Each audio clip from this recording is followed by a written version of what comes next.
Hello, Green Hornets. Mr. Sasser and Buzz again, here to read the final part of the Velveteen rabbit. Weeks passed, and the little rabbit grew very old and shabby, but the boy loved him just as much. He loved him so hard that he loved all his whiskers off, and the pink lining on his ears turned gray, and his brown spots faded. He even began to lose his shape, and he scarcely looked like a rabbit anymore, except to the boy. To him, he was always beautiful. That was all that the little rabbit cared about. He didn't mind how he looked to other people, because the nursery magic had made him real, and when you are real, shabbiness doesn't matter. And then one day, the boy was ill.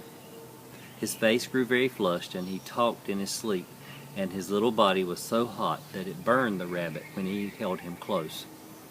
Strange people came and went in the nursery, and a light burned all night, and through it all the little Velveteen rabbit lay there, hidden from sight under the bedclothes, and he never stirred, for he was afraid that if they found him, someone might mistake him away, and he knew that the boy needed him. It was a long, weary time, for the boy was too ill to play, and the little rabbit found it rather dull with nothing to do all day long. But he snuggled down patiently and looked forward to the time when the boy should be well again, and they would go out in the garden amongst the flowers and the butterflies and play splendid games in the raspberry thicket like they used to.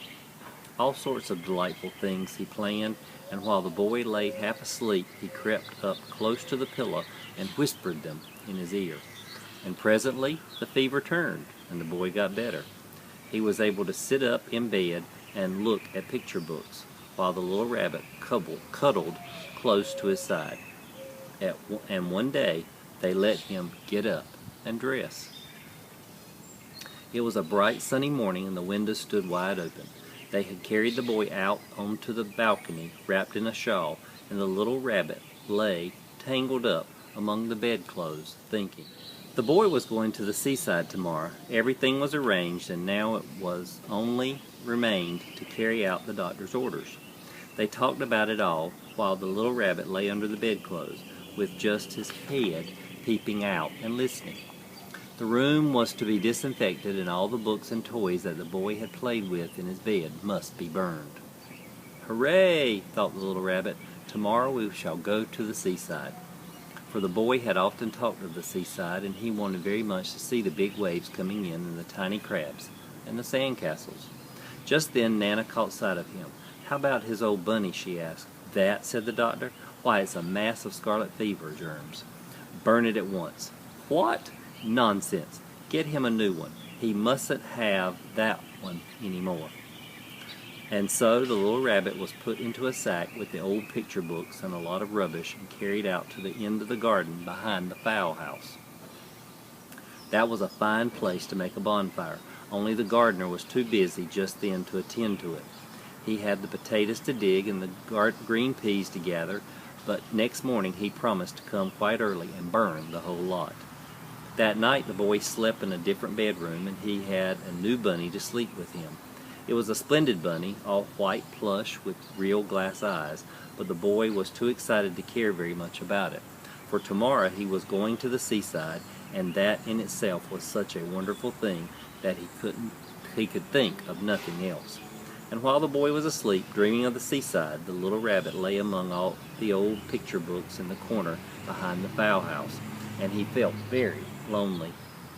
The sack had been left untied, and so by wriggling a bit he was able to get his head through the opening and look out.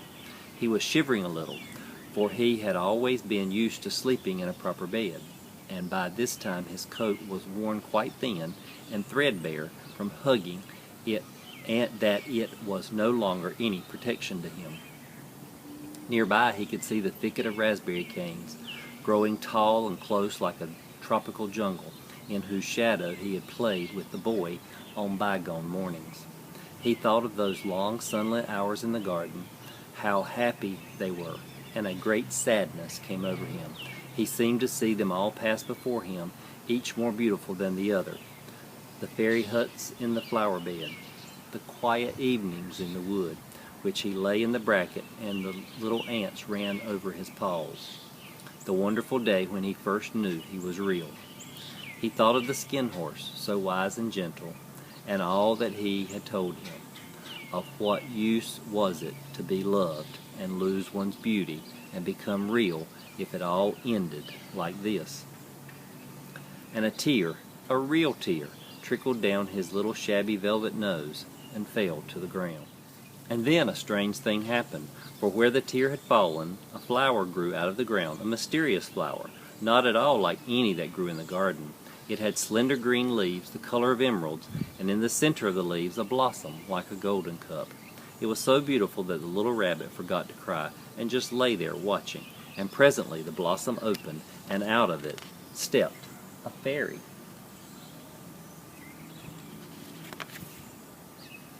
She was quite the loveliest fairy in the whole world. Her dress was of pearl and dewdrops, and there were flowers round her neck and in her hair, and her face was like the most beautiful, perfect flower of all. And she came close to the little rabbit and gathered him up in her arms and kissed him on his velveteen nose, and that was all damp from the crying. "Little rabbit," she said, "don't you know who I am?" "Little rabbit," she said, "don't you know who I am? Don't you know?" The rabbit looked up at her, and it seemed to him that he had seen her face before, but he couldn't think where. "I am the nursery magic fairy," she said. "I take care of all playthings that the children have loved. When they are old and worn out and the children don't need them anymore, then I come and take them away with me to turn them into real." "Wasn't I real before?" asked the little rabbit. "You were real to the boy," the fairy said, "because he loved you. Now you shall be real to everyone." And she held the little rabbit close in her arms and flew with him into the wood.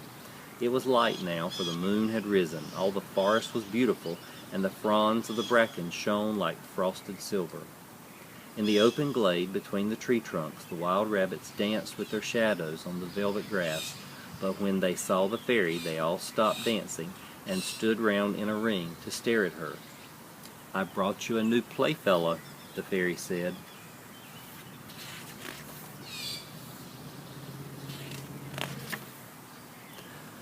"You must be very kind to him and teach him all he needs to know in Rabbitland, for he is going to live with you forever and ever."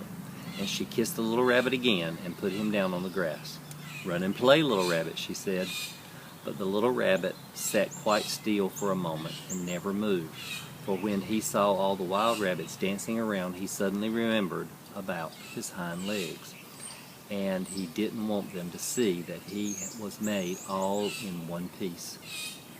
He did not know that when the fairy kissed him that last time, she had changed him altogether, and he might have sat there a long time too, shy to move, if just then something hadn't tickled his nose, and before he thought he was doing what he was doing, he lifted his hind toe to scratch it, and he found out that he actually had hind legs.